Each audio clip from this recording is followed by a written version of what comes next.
This state is going to be communist the way it's going. You should see the homeless crisis, the gas prices. Unless you're there counting the votes, there is no such thing as election integrity. Want to put up with all this bullshit. Yeah. Raping of children, cutting their nuts off. What's up, California? This past weekend, I had the opportunity to go to a Trump rally in Coachella. While I waited in an endless line, I decided to interview Californian Trump supporters to see what they thought on this year's election. Without further ado, let's get right into it.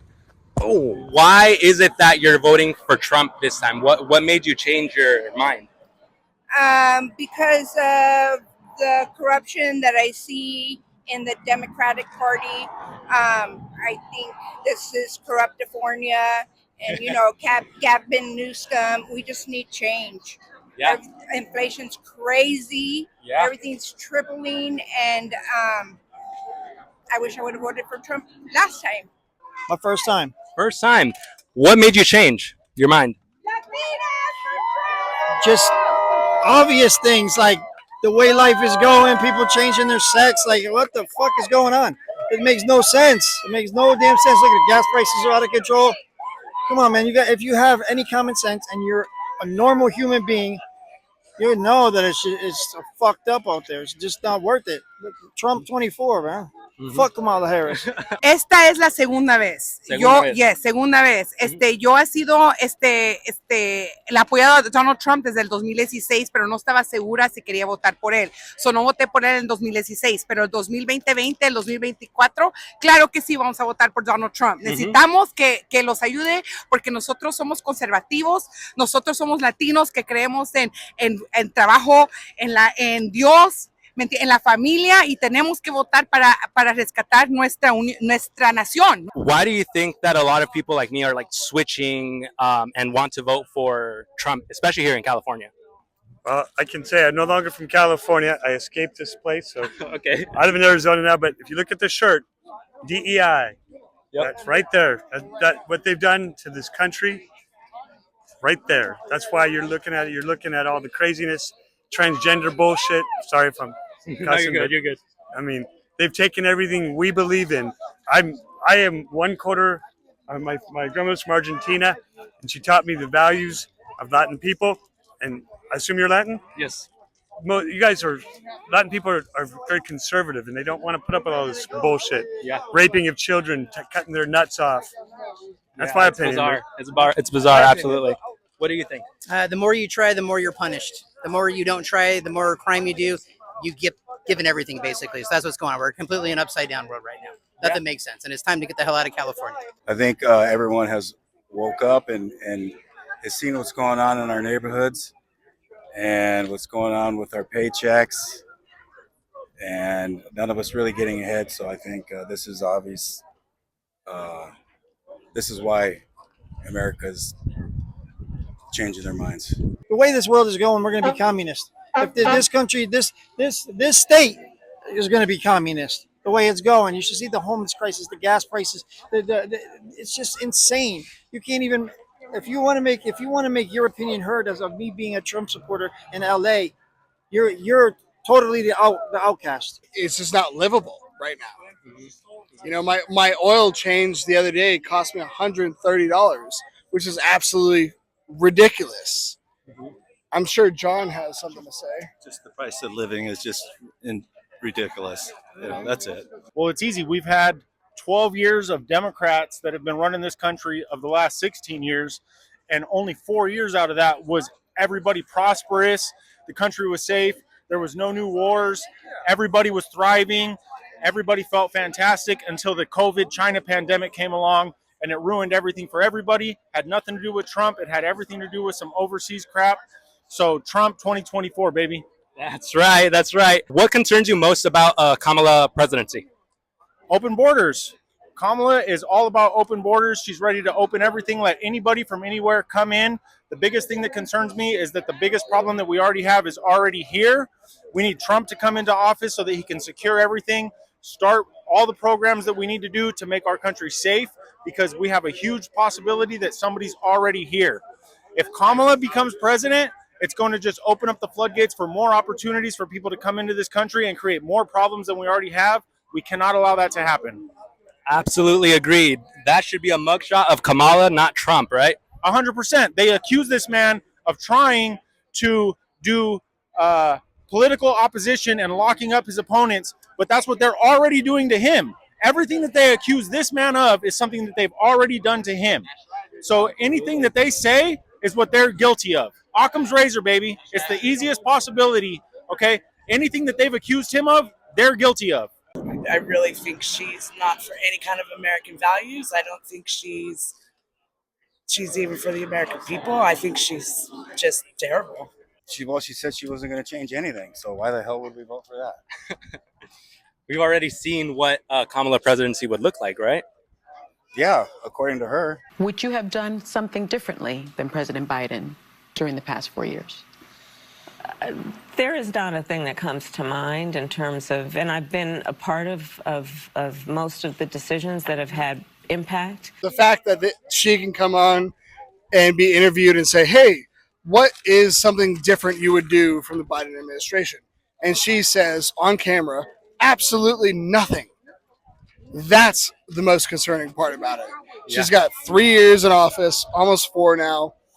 Nothing has changed. It's a copy and paste of Biden's playbook. It's bullshit. Yeah. I don't like it. We know what to expect with the Kamala presidency, right? You got it. Yeah. Absolutely Yeah. right. Yeah. You got any thoughts? It'll be the same thing, just like Biden. Mm-hmm. It'll be the same exact thing, but worse. But worse, right? Because we're on the decline right now. When she talks at her whatever rallies or whatever, she always has to be listening to a mic. I think Obama's actually still running it. I see. She's not a trustworthy candidate, though, right? At all. She's a chameleon. She Yeah. can be black in one neighborhood and southern in another, and yeah, she's not trustworthy at all. Primarily the economy. It's going to be more of the same. Yeah. And hopefully he will bring in another alternative to that. That's what it seems like, because he's already done that. Yeah. She's already been in office and she hasn't done anything. Yeah. That's why.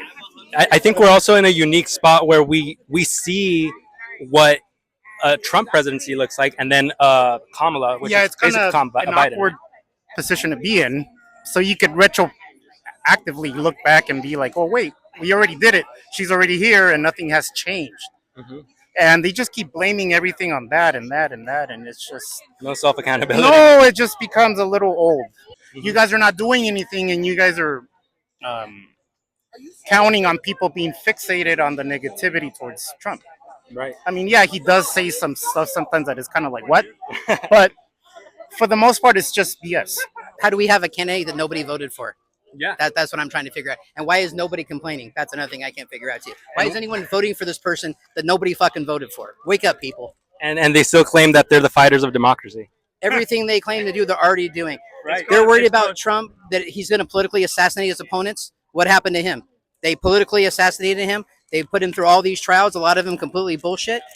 And then they try to kill him twice. So there you go.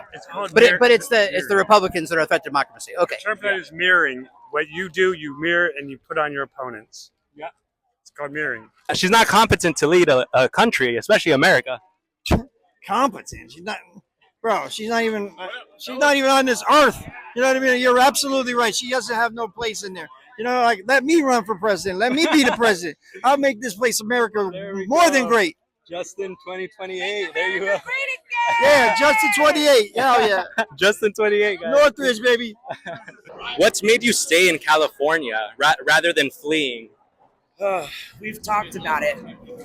Leaving, fleeing, getting the heck out of here. But this is home. I mean, and at some point you got to just stay and fight and stand for what you believe in. Because like I say, if you don't stand for something, you fall for anything. So we stand here, we fight here. This is our home. It's beautiful here. We love California. We're from San Diego. We love San Diego. But I mean, it's rough, but we just keep pushing through. That's what Trump tells us to do, right? Just to push through, keep going. Yeah. Keep it moving. Absolutely. And I think if Trump wins, there's that strong leadership, and I think more Californians will start to step up too. I think people are already starting to see it and step up. I mean, this crowd here, I did not expect this for California, but it's amazing to see. I absolutely agree. I love California. I was born and raised here. I don't want to say never, right? We don't say never, but I would never want to leave California. All my family's here, and I'd rather see the change. What if I move to another state and the same thing's happening? I'm going to be moving around like from place to place? No, let's try to stay here and make California red. Yeah, I agree. Because eventually it's going to start to spread, right? We have New York, Oregon, Washington, and even the red states are in danger if we don't stop it right here. That's right. That honestly is a great question. And the answer to it is poor. It's, the weather is what really keeps me here. Yeah. I can't go to Texas. I just won't thrive there. So I will have to thrive here in California. For me, that's what it is. Yeah. That's for me. Yeah, it's hard for me to leave California. It's just the weather. It's a great place to live. But it's just the price of living's gone too high. Do you think there should be a group of fighters here in California try to turn it? I mean, what I think is we need to make affordable living mandated by law. We got to make sure the BlackRocks of the organizations, the people that are controlling the monopoly of everything that's going on, we need to limit them and their access to buying single housing homes and then flipping them for twice their value within a month. I think that's bullshit. I think we need to monetize. I think we need to control that by law. What are your thoughts on the election integrity here in California? You said election integrity. I don't believe in that at all. Unless you're there counting the votes, there is no such thing as election integrity. So I mean, the best thing you can do is go out and vote. The sooner you can vote, the bigger your vote is. That's the best thing you can do. But election integrity, come on, man. Unless you're there, there's no election integrity. Oh my goodness. What can we do to start making it more? What would be the first step to try to get more integrity in our election? Because it's so corrupt here. I agree.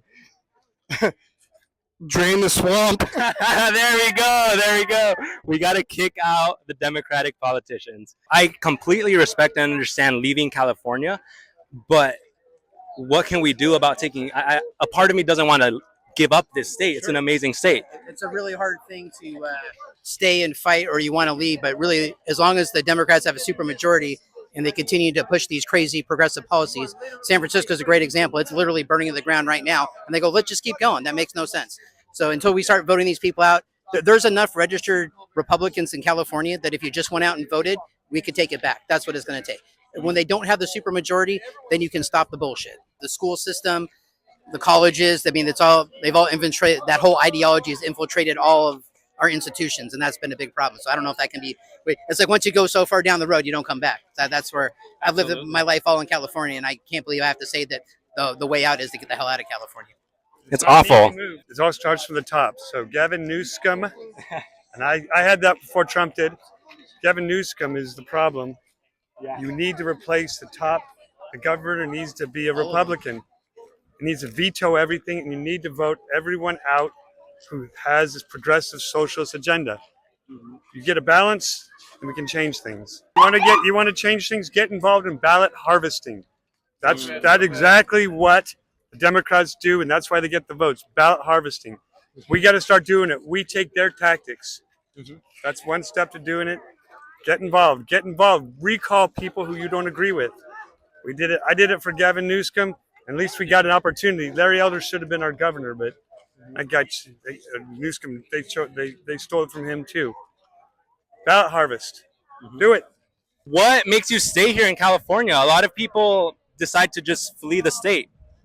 I'm in a position where I'm blessed enough that I make enough money that I can afford to stay, but unfortunately I don't make enough money that I can leave. So yes, once Chad Bianco is governor of this country, of this state, once Chad Bianco is governor of this state, everything is going to turn around. We're going to turn California red. Chad Bianco, Riverside County Sheriff, is the best sheriff in the United States. He keeps us safe. He keeps us prosperous. He turned everything around in Riverside County. We're going to turn California red. I'm not leaving. My blood is to fight. My blood was born and raised in California, and I'm going to stay in California, and I will fight for everything in California. I'm not leaving. I will fight to turn California red. There we go. Californians are fighters. Yeah.